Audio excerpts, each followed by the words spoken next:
Hola, bienvenidas, bienvenidos. Estamos muy felices de estar aquí con ustedes el día de hoy. En el marco de la Feria Internacional del Libro de Antropología e Historia, estamos presentando las publicaciones que se presentaron entre el año 2021 y 2022.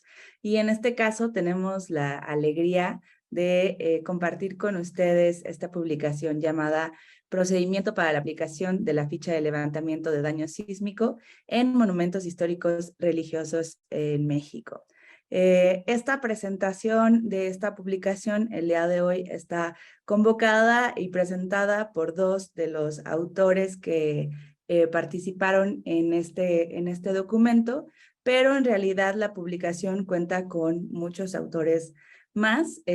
Los autores de esta publicación son Daniela Díaz Fuentes, quien está aquí presente con nosotros, Luis Carlos Bustos Reyes, quien también está aquí con nosotros, Ricardo Cafarella, Michelle D'Amato, Miguel Ángelo la Tercera, Isabel Medina González, quien era la subdirectora de investigación de la Escuela Nacional de Conservación, Restauración y Museografía, de donde se desprende parte de esta investigación. Un poco para dar el contexto y el resumen de la presentación que vamos a tener hoy, me voy a permitir leer un pequeño resumen de este trabajo y más adelante ya nos contarán los autores más a detalle sobre esta publicación. En noviembre de 2017 y abril de 2018, un equipo de arquitectos de la Universidad del Estudio de la Basilicata de Italia y de la Escuela Nacional de Restauración, Conservación y Museografía en CRIM de Lina, realizaron en el campo levantamiento de los daños de templos de los estados de Morelos, Oaxaca, mediante la aplicación de una ficha inspirada en diversas fichas de levantamiento de daño de Italia. Como resultado de aquella experiencia, se presenta este manual que permitirá la aplicación de esta ficha a otros casos que afecten a monumentos históricos religiosos en México. Sin duda es una publicación que tiene suma importancia y que esperamos que sea aplicada también esta metodología en múltiples casos, porque vivimos en un país donde definitivamente este tipo de eventos va a seguir sucediendo y el planteamiento es que podamos estar preparados para atenderlos. A continuación me voy a permitir leer las semblanzas curriculares de quienes presentan este trabajo el día de hoy, quienes nos acompañan, y más adelante les daré la palabra. Daniela Andrea Díaz Fuentes, quien está aquí con nosotros, es arquitecta por la Universidad de Chile, maestra en conservación y restauración de bienes culturales inmuebles por la Escuela Nacional de Conservación, Restauración y Museografía Manuel del Castillo Negrete, en CRIM de Lina. Es doctora en Cities and Landscapes, Architecture, Archaeology and Cultural Heritage, History and Resources por la Universidad del Estudio de la Basilicata en Italia. Actualmente es encargada del área de patrimonio en riesgo en la Secretaría Técnica del Consejo de Monumentos Nacionales del Servicio Nacional de Patrimonio Cultural en el Ministerio de las Culturas, las Artes y el Patrimonio en Chile. Ha sido acreedora a los premios INA en 2016, específicamente el premio Francisco de la Maza en el campo de restauración y conservación del patrimonio arquitectónico y urbanístico en la categoría de mejor tesis de maestría con el trabajo de diseño de herramientas de evaluación de riesgo para la conservación del patrimonio cultural inmueble, aplicación en 2 casos de estudio del norte andino chileno. Y del premio Haz tu tesis en cultura en 2015, otorgado por el Consejo Nacional de la Cultura y las Artes de Chile, en la categoría de posgrado con el ensayo Evaluación del riesgo del patrimonio religioso de la quebrada de Tarapacá, el abandono y la pérdida de la tradición constructiva como detonantes de su vulnerabilidad ante la amenaza sísmica. Ha tenido múltiples publicaciones por parte de la ENCRIM en la revista Intervención y la revista Archivo Churubusco. En 2016 publicó el diseño de herramientas de evaluación de riesgo para la conservación del patrimonio cultural inmueble. En 2017, un método simplificado para evaluar el riesgo sísmico y priorizar la atención de los bienes culturales inmuebles. En el caso de Chile, en la revista Intervención. En 2018, la línea estratégica de mitigación del riesgo en los planes de manejo de los sitios y patrimonio mundial, propuesta de un sistema de indicadores y su aplicación en Italia, en la revista Intervención. Y en el mismo año publicó junto con los autores también ya mencionados en esta misma publicación, la evaluación sistemática de iglesias y conjuntos religiosos afectados por los terremotos de 2017 y análisis de los resultados. Aplicación en 10 iglesias, del estado de Morelos, México. Eso fue en la revista Archivo Churubusco. Algunas publicaciones internacionales han sido en el año de 2019, Preliminary Seismic Damage Assessment in Mexican Churches After September 2017 Earthquakes, y otro más también sobre el análisis simplificado de los daños por sismos en las antiguas iglesias en Matera. También con nosotros se encuentra Luis Carlos Bustos Reyes, quien realizó estudios de filosofía en la Universidad Intercontinental. Es arquitecto por la Universidad Autónoma Metropolitana Xochimilco. Es maestro en Ciencias y Artes para el Diseño en Teoría e Historias Críticas en la Universidad Autónoma Metropolitana Unidad Xochimilco también, y candidato a doctor en Estudios Humanísticos con especialidad en Ética por el Instituto Tecnológico de Estudios Superiores Monterrey, Campus Ciudad de México. De 2005 a 2017 colaboró como docente de diversas universidades del país, y desde el 2015 colabora en la Escuela Nacional de Conservación, Restauración y Museografía Manuel del Castillo Negrete como coordinador académico del programa de la Maestría de Conservación y Restauración de Bienes Culturales Inmuebles. De 2016 a 2018 formó parte de la Comisión de Publicaciones del ENCRIM, ha dictaminado publicaciones para diversos programas editoriales de distintas instalaciones a nivel superior, y en 2018 formó parte del jurado Premio SINA Francisco de la Maza e integró el jurado de becas FONCA para estudios en el extranjero. Integró el Comité Dictaminador de Reconstrucción del Plan Nacional de Reconstrucción de 2018 a 2019 del Gobierno Federal a través de la Secretaría de Cultura. En 2021 contribuyó en el libro Medio siglo de historia de la Escuela Nacional de Conservación, Restauración y Museografía, con la maestría en Conservación y Restauración de Bienes Culturales Inmuebles, su origen y horizonte académico. Es miembro fundador de la Red Regional México-Guatemala de Patrimonio Histórico Iberoamericano, y ha realizado diversas colaboraciones como asesor institucional a nivel nacional e internacional. Muchísimas gracias a ambos por estar aquí el día de hoy, y me permito darte la palabra, Dani, para la presentación de esta publicación. Enhorabuena. Muchas gracias, Sofi, por la presentación. Bueno, primero saludo, hola a todos y todas. Voy a compartir la pantalla. Bueno, gracias a la Feria Internacional del Libro de Antropología e Historia por esta oportunidad de difundir nuevamente esta publicación. Gracias, por supuesto, también al equipo de publicaciones del ENCRIM que permitió la publicación de esta contribución en la serie Manuales. Bueno, esta publicación surge como una colaboración internacional entre el ENCRIM y la Universidad de Basilicata, como mencionaba Sofía, en el marco de mis estudios de doctorado, y por lo mismo dentro del programa ELARC de colaboración internacional entre Europa y América Latina en la mitigación de riesgos naturales y la protección del patrimonio cultural. Bueno, para partir, yo voy a explicar un poco la parte conceptual de esta ficha para que se entienda su justificación, sus fundamentos, y después Luis Carlos ya va a mostrar la presentación con cada uno, la publicación con cada uno de sus capítulos. Primero, es importante saber que esta ficha es una adaptación de una ficha italiana que actualmente forma parte de la normativa italiana que se aplica en caso de sismos en el patrimonio cultural religioso, que es la ficha Iglesias ADC. Esta ficha fue adaptada al caso de México, de los templos mexicanos, con también la incorporación de información de otras fichas también. Esta ficha italiana fue creada para iglesias de mampostería de piedra y ladrillo. Por lo mismo, uno de los primeros conceptos importantes de entender es qué es la mampostería. La mampostería es un material compuesto constituido por elementos inertes de origen natural como piedras o también artificial, ladrillos, y de un conector que es el mortero.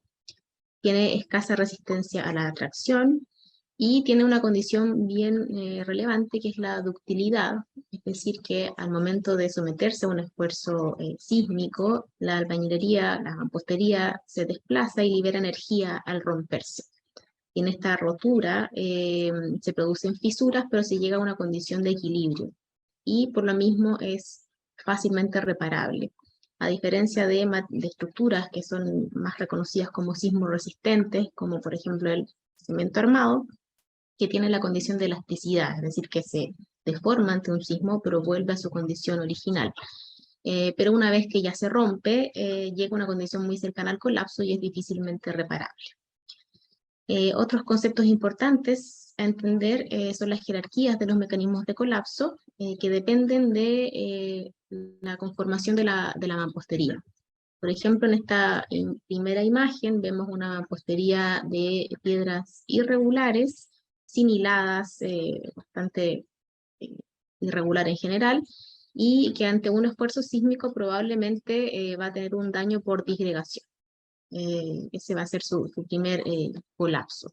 En cambio, cuando la mampostería está conformada por elementos de piedra canteada, por ejemplo, con unas hiladas más claras, ya el muro se comporta como un elemento rígido, es decir, que se mueve completamente como un elemento ante el esfuerzo sísmico, como se ve en este primer esquema, cuando no existe una buena conexión con las esquinas. Y hay una tercera jerarquía de formas de daño, que es cuando la mampostería es de buena calidad y al mismo tiempo tiene buenas conexiones en las esquinas, y en este caso se producen los colapsos en el plano, que son estas típicas diagonales, grietas diagonales desde las esquinas de los vanos en general, y que significa que de hecho la mampostería es de buena calidad y suele ser fácilmente reparable. También es importante mencionar que esta ficha surge a raíz de que se tenía mucha información del daño de las iglesias, y eso es porque son una tipología arquitectónica bastante vulnerable a los sismos. Ya se vio en el terremoto de Puglia, por ejemplo, del 2002, dentro de todos los monumentos registrados en sus daños, el 75% eran iglesias, mientras el 15% eran edificios civiles. Y eso también se pudo comprobar después de los terremotos de México de septiembre del 2017, donde el año pasado nos mencionaba la maestra Valeria Valero, que el INAH catastró más de 2.400 inmuebles y gran parte de ellos correspondía a templos. Es decir, los templos son bastante vulnerables. Esto ocurre porque, primero por su sistema constructivo, pero también porque tienen ciertas características que los hacen funcionar como por macroelementos. Tienen muros perimetrales de grandes dimensiones, grandes espacios interiores con ausencia de divisiones que puedan rigidizar, ausencia de entrepisos también, y en general malas conexiones en las esquinas. Por esta razón, los investigadores italianos determinaron que las iglesias funcionan por macroelementos que tienden a tener un comportamiento autónomo ante un esfuerzo sísmico. Es decir, la fachada, la torre, las capillas, el ábside, las cúpulas, en fin, cada uno de estos elementos arquitectónicos tienden a tender a separarse y no a funcionar como globalmente. Y estas formas de moverse generan unas formas de fisura y de agrietamiento que son muy frecuentes, recurrentes y reiterativos. Y por eso se definió este ábaco de mecanismos de daño por cada uno de estos macroelementos. Por ejemplo, el volteo de fachada con una imagen gráfica muy clara, los mecanismos en la parte superior de la fachada, en el plano, mecanismos del pórtico, así. Ellos definieron 28 mecanismos de daño posibles en las iglesias. Y esta ficha lo que hace es, por cada uno de estos distintos tipos de daño, se le asigna un puntaje. Un puntaje que se asigna según la escala macrosísmica europea, que se ve aquí en esta tabla, donde es de 0 a 5, donde 0 significa sin daño, 1 cuando el daño es leve, 2 daño moderado, 3 cuando el daño es estructural pero estable, 4 cuando el daño hay grietas pasantes y hay un riesgo de colapso, y el 5 cuando ya existe algún tipo de colapso parcial o total. Para la adaptación a las iglesias mexicanas, la principal adaptación de la ficha en este sentido es la incorporación de 3 mecanismos de daño que son propios de las iglesias mexicanas. Por una parte, el coro. Aquí se puede ver en el esquema la forma de fisura que se vio en terreno tras la aplicación de la ficha, y también 2 mecanismos de la capilla abierta, que es también propia mexicana, el volteo de la capilla abierta y los mecanismos de corte de la capilla abierta. Aquí se puede ver ya la ficha como se presentó en el manual. Por cada uno de los mecanismos hay 2 filas que se completan. Por ejemplo, en el volteo de fachada, en la primera fila se pone el número 1 o 0, donde 1 significa la posibilidad de que se produzca el mecanismo. Y esta posibilidad de que se produzca depende básicamente de si existe o no el elemento. Es decir, en el volteo de la fachada, si es que existe una fachada, se indica con el número 1. Y por ejemplo, en este caso, el pórtico o nártex no existe como elemento arquitectónico y por lo tanto se indica con el 0. Y después, en la segunda fila, se indica el nivel de daño de ese mecanismo, que puede ser ningún daño, daño mínimo, moderado, grave, muy grave o colapso. Y bueno, aquí se indica también una descripción escrita de cuál es el principal daño que se podría evidenciar, y se complementa con la imagen gráfica del ábaco que ya les comenté, y se emite después el juicio de nivel de daño. Esto se hace con cada uno de los, en este caso, 31 mecanismos de daño que por la adaptación a los templos mexicanos.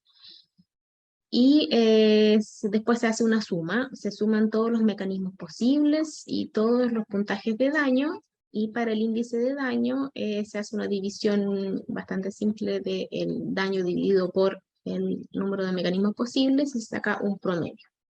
Y ese promedio es el índice de daño, que puede ser un promedio normalizado entre 0 y 1 o la media del daño entre 0 y 5.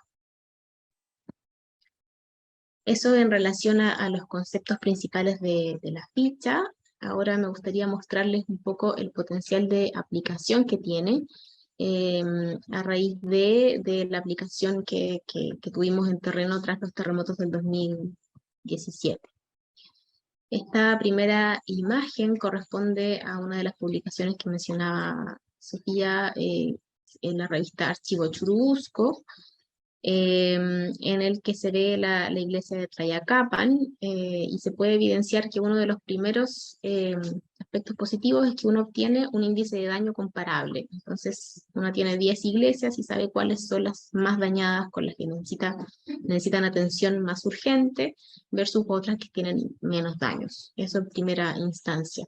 Y después, por cada uno de los mecanismos de daño se puede obtener este tipo de gráficos, por ejemplo, donde podemos ver todos los que tienen daños estructurales pero estables en el nivel 3, en el nivel 4 los que tienen grietas pasantes y por lo tanto es necesaria una intervención rápida porque hay un riesgo de colapso, y con el daño nivel 5, donde ya se han producido colapsos parciales o totales. Por lo tanto es más grave aún la situación. Aquí se puede ver, por ejemplo, la bóveda de la nave central, que se muestra en las imágenes, que ya tiene grietas pasantes y colapsos, por lo tanto, permite tomar decisiones, sobre todo en el ámbito de inversión, de obras de emergencia, para saber sacar un presupuesto estimado y saber dónde intervenir primero. Esta es otra investigación en la que están los mismos autores, Michele D'Amato, Michelangelo Laterza y también Pilar Baquedano, que es una estudiante de doctorado de la Universidad de Niño, y con ella aplicamos esta ficha en 60 templos mexicanos en Estado de México, Morelos y en Oaxaca. Y como ejemplo se puede ver este gráfico comparativo de índice de daño, donde también permite tomar decisiones de política pública en un contexto de emergencia.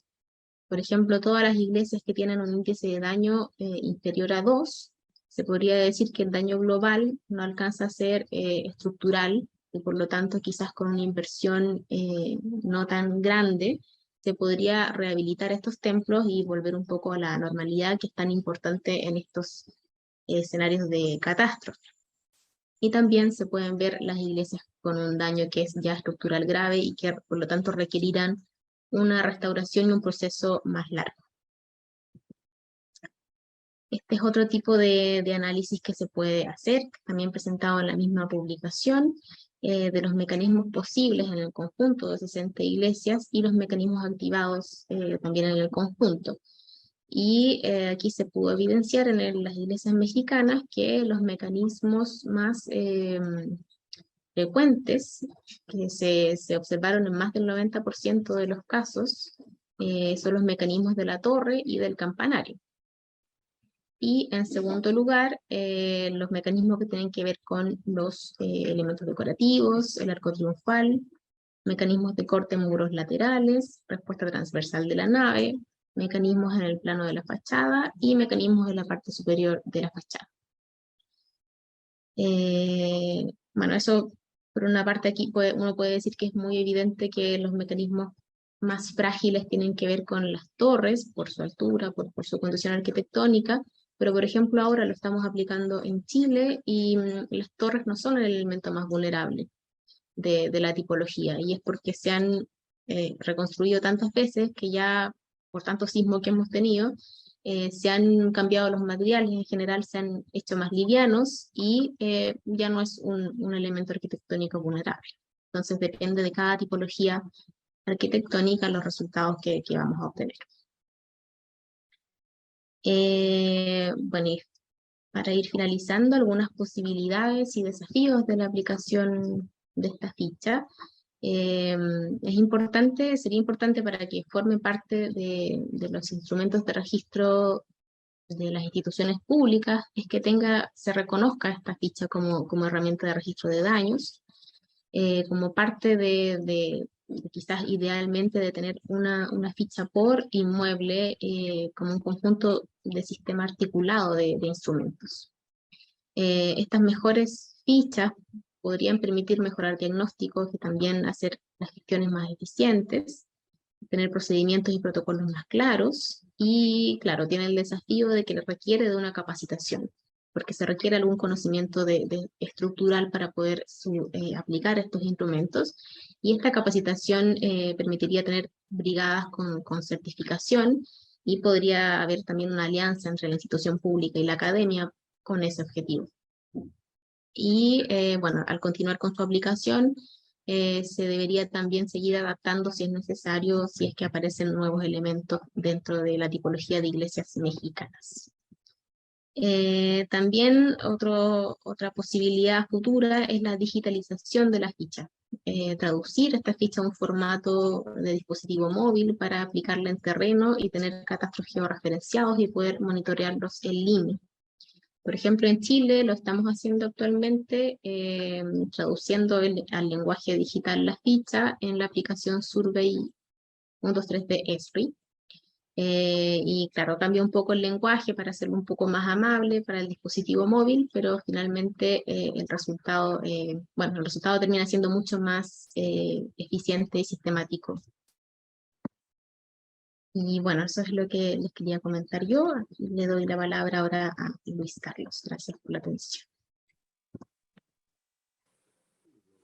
Muchas gracias, Dani. Muchas gracias, Sofi, por la presentación. Gracias a la Secretaría de Cultura al Instituto Nacional de Antropología e Historia y bueno, pues a esta feria que abre la posibilidad de seguir, ¿no?, abundando en el conocimiento del material que se produce dentro de, pues de la academia. Estas iniciativas que, digamos, gracias a una propuesta de Daniela, ¿no?, tras los sismos de septiembre del 2017, pues fue posible, ¿no?, al compartir estas condiciones, ¿no?, que le inquietan tanto a ella, ¿no?, por la sismicidad en Chile y esta coincidencia que tenemos en México, ¿no? Ha abundado sobre este tipo de trabajos. Ella ha reiterado, digamos, no solo en la maestría, ya mostró interés por eso, sino en su doctorado profundizó en estos temas. Y ese interés que ella manifestó tras la emergencia fue fundamental para poder generar, ¿no?, todo este esquema que hizo posible en un momento determinado el desarrollo del trabajo que, digamos, se concreta en una publicación. Ahorita veremos los detalles de la publicación, pero que implicó toda una logística de colaboración, pues bonita por un lado, en un contexto complicado, pero digamos, esta parte de compartir, ¿no?, estas preocupaciones de saber que estamos en riesgo latente, ¿no?, de que se presenten estas situaciones en nuestros países y de que existen estas vías para poder colaborar y contribuir, ha sido fantástico. Agradecer, ¿no?, también, pues en ese entonces pudimos arrancar este proceso con una primera experiencia que también terminó en una publicación en Archivo Churubusco, como lo refirió ya Sofi, nuestra presentadora. Hizo posible que esa primera experiencia, que después se desarrollara, pues ¿no?, esta aplicación reiterada de estos instrumentos, ¿no?, con esta naturaleza, como son las fichas, que permiten, ¿no?, ir verificando lo que la ficha plantea, ¿no?, registrar, leer y analizar de inicio. Fue posible también, ¿no?, a partir de esta puerta que abrió el Centro INA Morelos inicialmente, con Isabel Campos, que con mucha generosidad nos permitió el acceso a los inmuebles que habían sido afectados tras el sismo. Y eso fue lo que detonó, ¿no?, toda esta colaboración, lo que detonó, pues, un trabajo mucho más extendido. Dani se dedicó a buscar las vías y los medios para poder, ¿no?, aplicar el instrumento en más inmuebles y ya con esa posibilidad, pues, hacer, sí, ¿no?, un análisis real de lo que sucedió en muchos de estos inmuebles de carácter religioso, ¿no?, templos, algunos conventos, otros solo las naves, pero permitió constatar esta aplicación, mejorarla y precisar, ¿no? Es decir, qué puede suceder de esto que parte de... Voy a proceder a presentarles el documento. Voy a compartir la pantalla.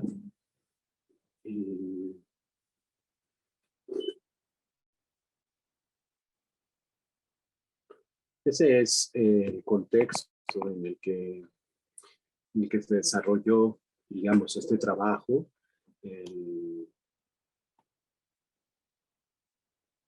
Digamos que termina en la publicación de un manual que es fundamental para casos, ¿no? Para casos como estos que fueron los sismos de septiembre.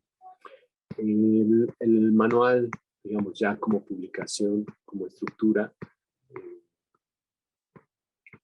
quedó compuesto de tres partes, de tres partes. Una parte que hace referencia, ¿no?, al origen de esta ficha,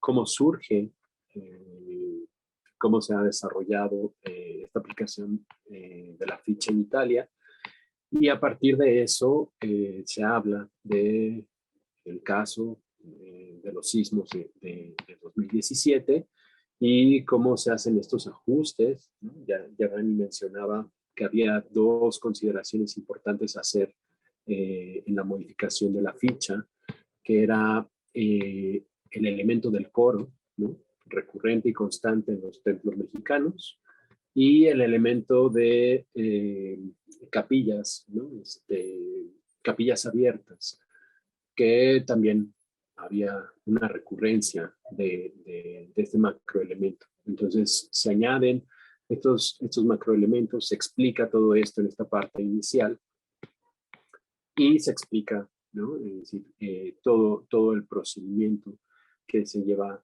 a cabo para poder desarrollar el trabajo.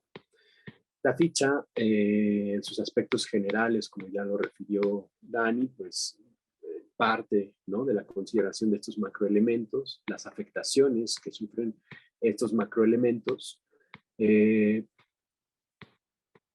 particularmente las detectadas ya, ¿no?, después de la experiencia que se desarrolla en el campo. Y, digamos, esta ya es la segunda parte, ¿no? La primera parte en donde se da el contexto, en el manual de cómo se llega a un planteamiento de ficha y cómo se aplica en los casos mexicanos. Después, esta caracterización de la ficha ya es esta segunda parte, que es fundamental. Y después algunos aspectos fundamentales que se identificaron al hacer la aplicación de la ficha, ¿no? Todas estas aplicaciones permitieron identificar una serie de condiciones, ¿no?, que se deben de presentar, quiénes están en posibilidad de aplicar la ficha, cómo se debe conformar este equipo que haga el análisis con la ficha, el equipo, ¿no?, con el que uno debe de acudir al campo para poder trabajar. Sobre el contenido de la ficha, pues es muy importante también en esta segunda parte del manual tener en claro, ¿no?, toda la parte de quién se presenta, ¿no?, hacer la catalogación, el inmueble en donde se ubica, las características del inmueble, hasta estos aspectos, ¿no?, de cómo está afectado el inmueble, de los daños, de los mecanismos de daño, ¿no?, presentes en el inmueble, esta perspectiva de la clasificación de los daños que ya nos refirió Daniela. Y después viene un ejemplo, ¿no?, para hacer de alguna manera didáctico en el manual todos los aspectos, ¿no?, de cómo fueron aplicados, ¿no?, en casos muy claros, ¿no? Se buscó que fueran los casos más claros, los más contundentes, en donde se viera el mecanismo de daño, ¿no?, se pudiera ver en estos casos. Se presentan en el manual de tal suerte que, digamos, quien lo revise pueda tener esta claridad de cuál es el daño que se presentó. Tras esta parte en donde se refieren, digamos, todos estos mecanismos de daño, se habla, ¿no?, de la identificación de en cada uno de los macroelementos el índice de daño. Ya Daniela presentaba tablas en donde se hacía esta síntesis, ¿no?, de casos, por un lado, o en algunos casos nada más, en un caso en particular, por macroelemento, ¿no?, el índice de daño por macroelemento, Y después, bueno, un comparativo, ¿no? entre diversos casos. Considerando todas estas características conceptuales que ya Daniela refirió, para poder hacer la aplicación. Y la tercera parte del manual ya es una ficha muestra, ¿no? Es decir, ya habiendo revisado, ¿no? como toda esta parte didáctica para poner en contexto a quien use el manual, ya viene pues un ejemplo de la ficha con todas estas consideraciones, ¿no? que se hicieron previamente, cómo se compone, ¿no? la ficha como instrumento, de tal suerte que se pueda revisar, ¿no? entre la segunda parte y la tercera parte, ¿no? cualquier aspecto de detalle de cómo es el llenado de la ficha a partir de los criterios, ¿no? de conformación que se refieren en esta segunda parte. Y ya en esta tercera parte, el ejemplo concreto de la ficha, ¿no? las cosas que hay que ir integrando, porque no solo se trata de estos aspectos, es decir, en parte de la segunda parte de la ficha, digo, del manual, se indica, ¿no? Algunos instrumentos que es pertinente llevar, y esos instrumentos permiten hacer identificaciones muy precisas que gráficamente, ¿no? a partir de mediciones y de revisiones en el sitio, que muchas veces no logran percibirse, ¿no? con tanta claridad en la generalidad del inmueble. A veces vemos en las imágenes solo partes o fragmentos de los daños. Estos croquis son muy importantes para que se pueda, en la generalidad del inmueble, identificar esos daños. Viene el ábaco, ¿no? específico que se utilizó en estos casos revisados en México, de los mecanismos de deterioro. Y bueno, pues la parte con la que se cierra el manual en relación a las referencias, ¿no? de las que parte la ficha, como de trabajos en los que se apoya esta construcción de este manual. Sin duda fue una gran oportunidad esta colaboración. Sin duda fue una gran oportunidad esta colaboración que surge, ¿no? en un contexto académico, pero que tiene una incidencia y una relevancia, ¿no? en estas realidades de riesgo que presentan nuestros países, ¿no? Al final, sí, experiencias diversas, ¿no? A partir de la ficha italiana, una experiencia muy concreta también en relación a los sismos, a partir de las inquietudes de Dani, ¿no? en este sentido del riesgo que existe en Chile, ¿no? sobre los sismos, y aprovechar la circunstancia de los sismos de septiembre del 2017 para poder, ¿no? generar algo que contribuya en estas situaciones de riesgo. Por mi parte es todo.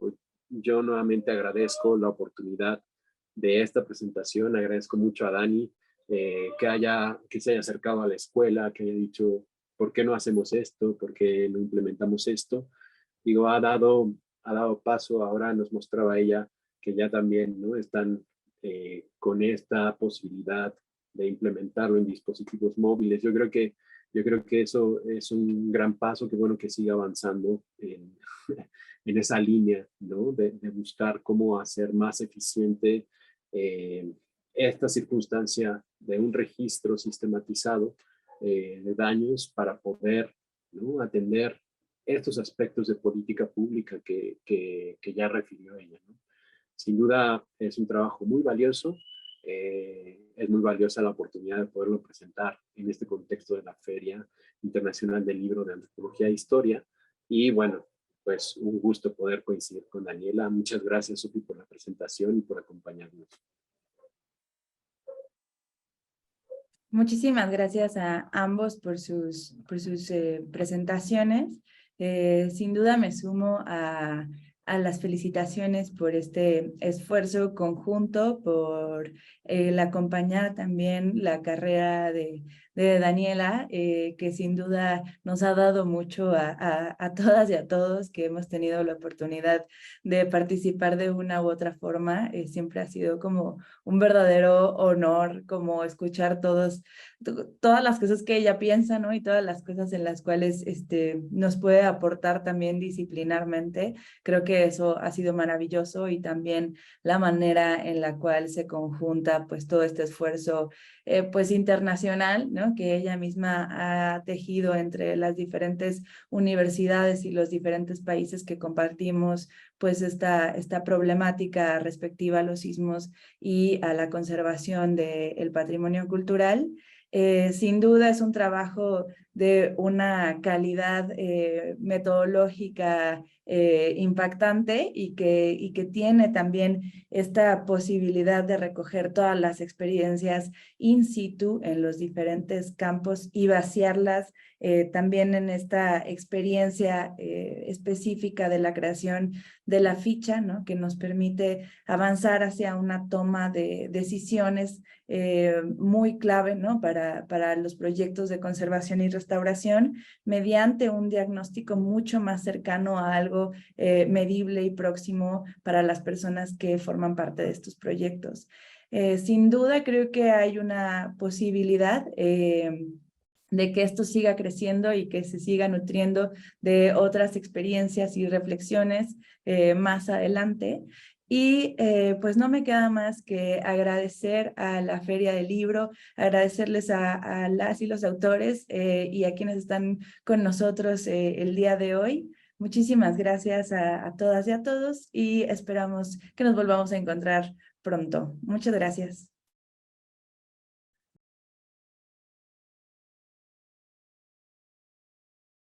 Gobierno de México.